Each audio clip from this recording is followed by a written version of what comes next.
গোল্ডের বঞ্জের চুড়ি তার কিন্তু নির্ধারিত মূল্য আমরা পাই না। তাই সেক্ষেত্রে আজকে সেটা হয়তো স্তব্ধ হয়ে আসছে, কেন গোল্ড তাতে দেওয়া রয়েছে হয়তো, কিন্তু যখন আমার দায় বিপদ তখন এই গোল্ডের চুড়ি যদি কোনো জায়গার মাঝে নিয়ে যায় তার কোনো মূল্য বৃদ্ধি নেই, কারণ নিরুপায় হয়ে সেটাকে রেখে দিতে হবে। এই গোল্ডের চুড়ি, যে ক্ষেত্রে গোল্ড অধিক মূল্য, কিন্তু গোল্ডের চুড়ি তার মূল্য যতক্ষণ না সেটাকে তেজাবি করবেন তার অংশে আপনি কোনোই মূল্য পাবেন না। তাহলে এগুলো বাইরে যখন করবেন তাহলে আপনি কতটুকুন বেরোলো আর কতটুকুন পেলে তাও আপনি বুঝে উঠতে পারবেন না। আজকে বাংলার মানুষ অতি শিক্ষা হয়তো অর্জন করেছে, কিন্তু শিক্ষা থেকেও সে কিন্তু নিরুপায়, কারণ সবই আমরা অপরের দান ভোগ করছি। আমরা আমার বলে হয়তো সমাজে চিৎকার করছি, কিন্তু দেখুন এই সমাজের পরিস্থিতি যা, আজকে শিক্ষাসেবী সমাজ, যেখানে সরকার দায়বদ্ধতা হওয়া উচিত, কারণ রাজ্যের শিল্প তো নেই, আর সেক্ষেত্রে কর্মস্থান কোনোটাই এই রাজ্যের মাঝে আসবে না। আর শিক্ষাসেবী হয়তো পিতা তাকে অর্থ ব্যয় করেও সঞ্চয় করেও সেভাবেও শিক্ষা অর্জন করালেন, তাহলে সে শিক্ষা তার কোনো কাজে লাগবে না। আর আজকে আমরা বর্তমান দিনে একটু কিছু শিক্ষা অর্জন করে আমরা অধিক ফুল ফুটিয়ে ফেলি। আজকে পিতামাতাও চিন্তা করে সে আমার সন্তান স্কুল মাস্টারও, কারণ ওতে নির্বাচী আপনি ডিউটি আপনার কম, আর আপনি আশি জীবন বাঁচবেন। তাই মাতা পিতাও এইগুলো বর্তমান দিনে চিন্তার মাঝে লেগে পড়েছে, কারণ আমার সন্তান যদি একটি স্কুল মাস্টার হয়। এই ধরনের এই বাংলার পরিস্থিতি হয়তো, কিন্তু সময় ক্ষেত্রে এই বাংলা হয়তো যারা দেশের বুকে এসেছিলেন, এই রাজ্যের বুকে, তারা কিন্তু বহু শিক্ষা অর্জন করেছিলেন। তারা শিক্ষা নিয়ে পড়ে থাকতেন, কেউ বই নিয়ে সমস্ত কিছু ঘাঁটতেন, একের পর এক রাত গড়িয়ে যেত, বইগুলো খুলে খুলে দেখত। কারণ যে বইগুলো রবীন্দ্রনাথ আরও বহু কেউ লেখকও আছে, তাদের এক একটা বইয়ের মধ্যে কিন্তু সাহারা ছিল। আজকে বর্তমান দিনে আমরা বাজারে কিছু বই ক্রয় হয়, সেগুলো কিছু হয়তো বিক্রয় হচ্ছে, সেটাকে ঘরে নিয়ে আসি, কারণ তাতে জানবো আমরা নিজের জীবনের সাহারা আসবে। কিন্তু রাজ্যের পরিস্থিতি এবং রাজ্যের দুর্ভাগ্য কোথায় এসেছে, কারণ বাংলা যেখানে তলানিতে চলেই গেছে, আর ধর্ম বলে তো বাংলায় কিছুই নেই, আর বাংলায় হয়তো আছে রাজনীতি। তাই একটা ম্যাচ, সেটা একটি ক্রিকেট ম্যাচ একটা সময় দেখতাম, আর একটা সময় বিশ্বকাপ, আজও বিশ্ব ব্রহ্মাণ্ডের মাঝে আমাদের দেশের মাঝেও লাখো লাখো মানুষ তারা রাত জেগে দেখে। আজকে রাত জেগে কি দেখি আমরা? রাজনীতির জোয়ার, এই তো জোয়ার। তাহলে ধর্মর মধ্যে আমরা সেই ধরনের আস্থা নিই না। আজকে ধর্ম নিয়ে আমাদের নেতারাও চিৎকার করছে, আর জনগণ ভাবছে ছাকে আমার রাজ্যের যদি নেতা ধর্মের আশ্রয় নিয়ে আসে তাহলে আমার জীবনের সাহারা আসবে। এই তো বাংলা।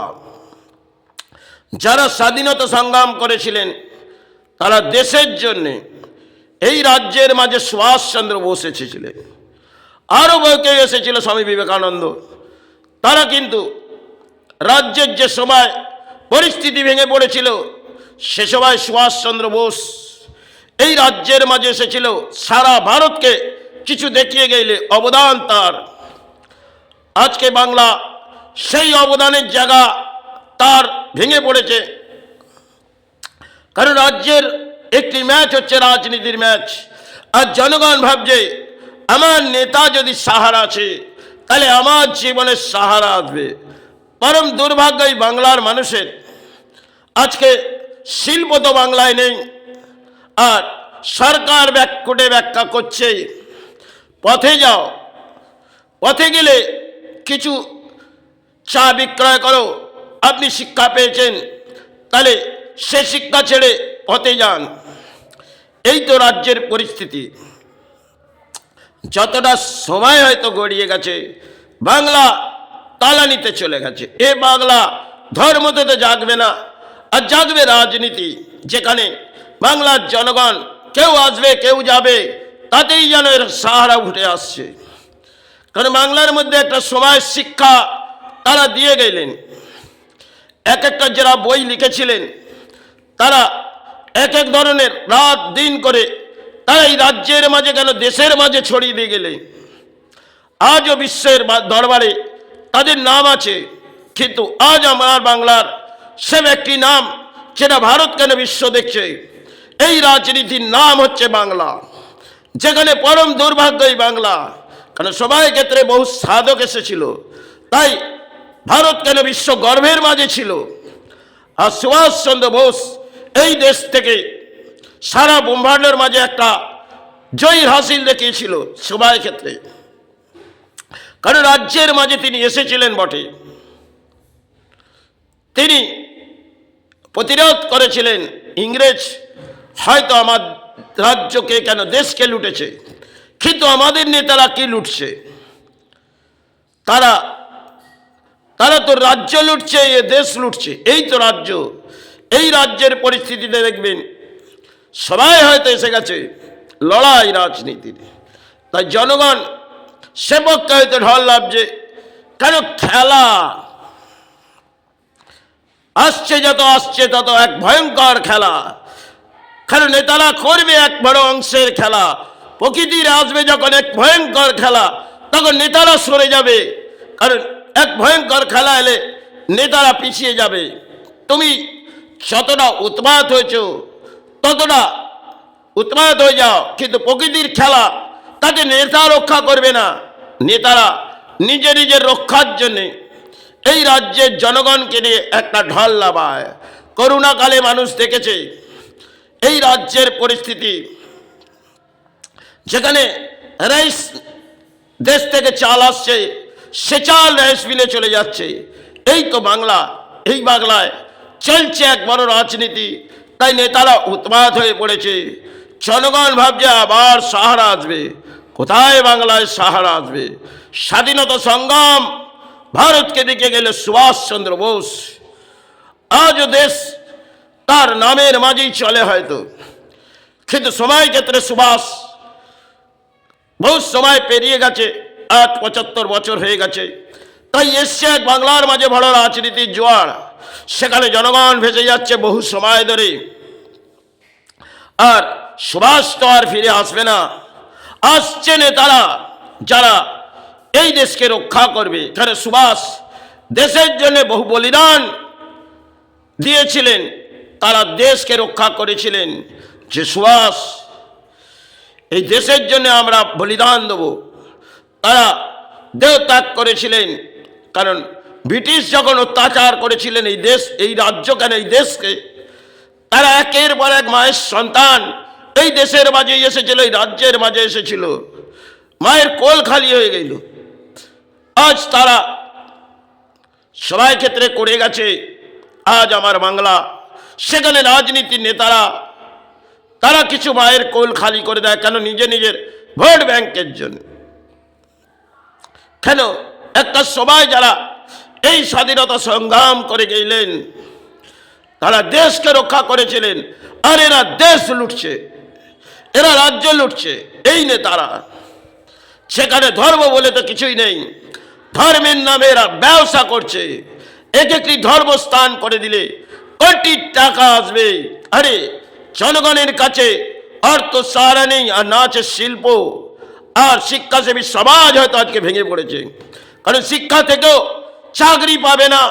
আর আজকে তো বর্তমান দিন ইন্টারনেটের মুখেই কর্মস্থানের লড়াই। বাংলা সবাই ক্ষেত্রে একটা শিল্পের লড়াই করতেন, আজ শিল্প নয়।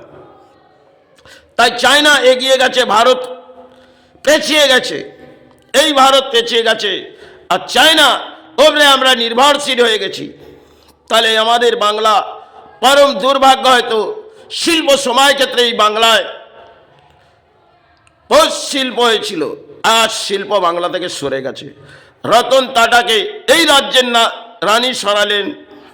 যদি রতন টাটাই বাংলার মাঝে থাকতেন এবং কিছু করতেন, তাহলে কোটি লোকের অন্যের কর্মস্থান হতো, কিন্তু সেটা বাংলার দুর্ভাগ্য। তিনিও তো আর দুনিয়ার মাটিতে নেই। আজকে যতই তার নামে চিৎকার করি না কেন, কিন্তু ফিরে কিছু বাংলায় আসবে না। কেন বাংলায় সরিয়েছে কর্মশিল্প, আবার শিল্প কোথায় আসবে? নেতারা যতই উৎপাত করুক, হয়তো নেতারা নেতাদের বলি আবড়াচ্ছে, কিন্তু কতটা সময় লাগবে শিল্প আসতে গেলে? হয়তো 15টা বছর পেরিয়ে গেছে, আবার হয়তো একটা জেনারেশন পিছিয়ে যাবে, তখন হয়তো শিল্প আসবে। কিন্তু এখন বর্তমান বাংলার মানুষ করবে কি?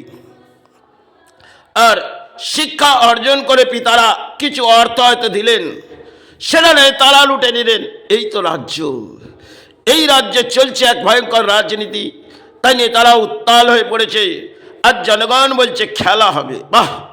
কারণ নেতাদের ব্যাখ্যা জনগণ গ্রহণ করছে, আর রাজ্যের পরম দুর্ভাগ্য নেমে পড়েছে। তাই রাজ্য জাগবে না। ধর্ম ধর্ম করে এই নেতারা চিৎকার করছে, আর জনগণ কিছু পতাকা নিয়ে বেরিয়ে পড়ছে, তাতে ধর্মের পতাকা। আরে সে তিরঙ্গাগুলো আমাদের ধর্মস্থানে লাগলো, আজকে নেতাদের কাজে লাগছে। এই তো ধর্ম,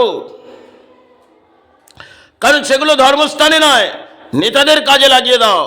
কারণ নেতারা রাজ্যের ফুল ফোটাবে, তাতেই ধর্ম হবে। এই তো বাংলা।